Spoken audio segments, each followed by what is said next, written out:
श्री कृष्ण की नगरी द्वारिका महाभारत के 36 वर्ष पश्चात समुद्र में डूब जाती है। द्वारिका के समुद्र में डूब जाने से पूर्व श्री कृष्ण सहित सारे यदुवंशी मर जाते हैं। समस्त यदुवंशियों के मर जाने और द्वारिका के समुद्र में विलीन होने के पीछे मुख्य दो घटनाएं जिम्मेदार हैं। एक माता गांधारी द्वारा दिया गया श्री कृष्ण जी को श्राप और दूसरा ऋषि द्वारा दिया गया श्री कृष्ण पुत्र सांबे को श्राप। आइए इन घटनाओं को विस्तार से जानते हैं। महाभारत युद्ध की समाप्ति के बाद जब युधिष्ठिर का राज्य तिलक हो रहा था, तब कौरव की माता गांधारी ने महाभारत युद्ध के लिए श्री कृष्ण को दोषी ठहराते हुए श्राप दिया। जिस प्रकार कौरव के वंश का नाश हुआ, ठीक उसी प्रकार यादव वंश भी नाश होगा। महाभारत युद्ध के बाद जब 36 वर्ष आरंभ हुए तो तरह तरह के अपशगुन होने लगे। एक दिन महर्षि विश्वामित्र, कवक, देवर्षि नारद आदि द्वारिका आए। वहाँ यादव कुल के कुछ नवयुवक ने उनके साथ परिहास मजाक करने का सोचा। वे श्री कृष्ण के पुत्र सांबे को स्त्री वेश में ऋषि के पास ले गए और कहा कि यह एक स्त्री गर्भवती है, इसके गर्भ से क्या उत्पन्न होगा। ऋषि ने जब देखा कि युवक हमारा अपमान कर रहा है तो उन्होंने क्रोध में आकर उन्हें श्राप दिया। श्री कृष्ण का पुत्र सांबे को कहा कि आप ही अपने कुल के नाशक बनेंगे। तुम्हारे गर्भ से एक लोहे का मूसल उत्पन्न होगा जिसके द्वारा क्रूर और क्रोधी लोग समस्त कुल का संहार करेगा। उस मूसल के प्रभाव से केवल श्री कृष्ण व बलराम ही बच पाएंगे।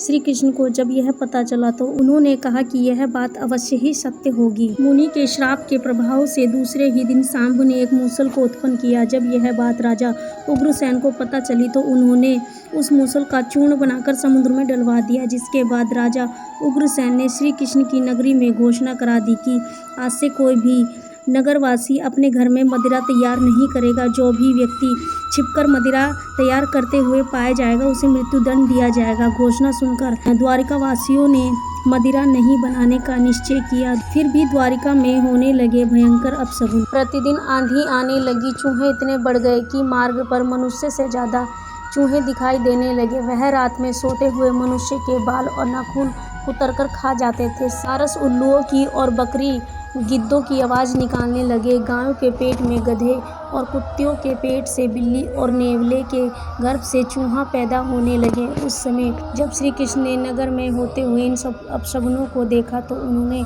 सोचा कि कौरव की माता गांधारी का श्राप सत्य होने का समय आ गया है।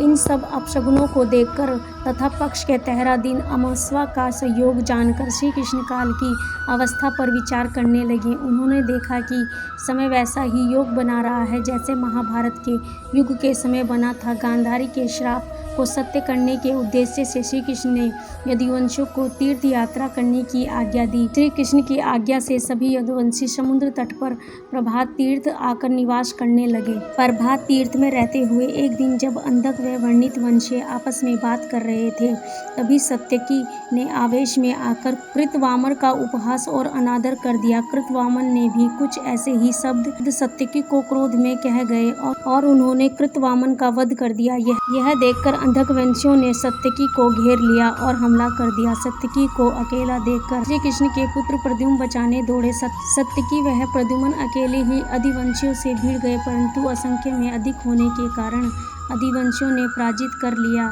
और अंत में उन्हें उनके हाथों मर गए। अपने पुत्र और सत्यकी की मृत्यु से क्रोधित होकर श्री कृष्ण ने एक मुट्ठी आकर घास उखाड़ ली। हाथ में आते ही वह घास वज्र का समान भयंकर लोहे का मूसल बन गए।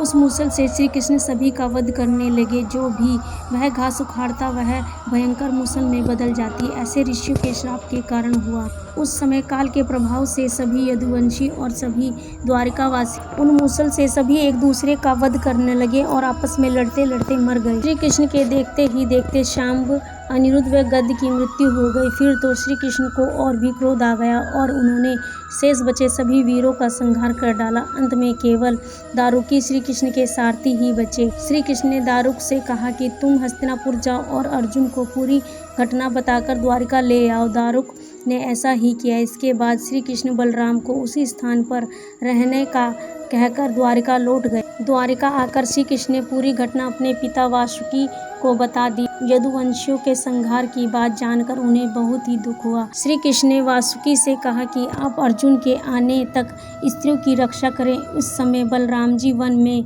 मेरी प्रतीक्षा कर रहे हैं, मैं उनसे मिलने जा रहा हूँ।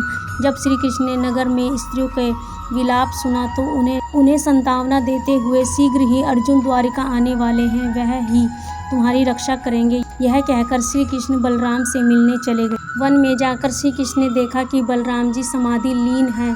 देखते ही देखते उनके मुख से सफ़ेद रंग का एक बड़ा सांप निकला और समुद्र की ओर चला गया। उस सांप के हजारों मस्तक थे।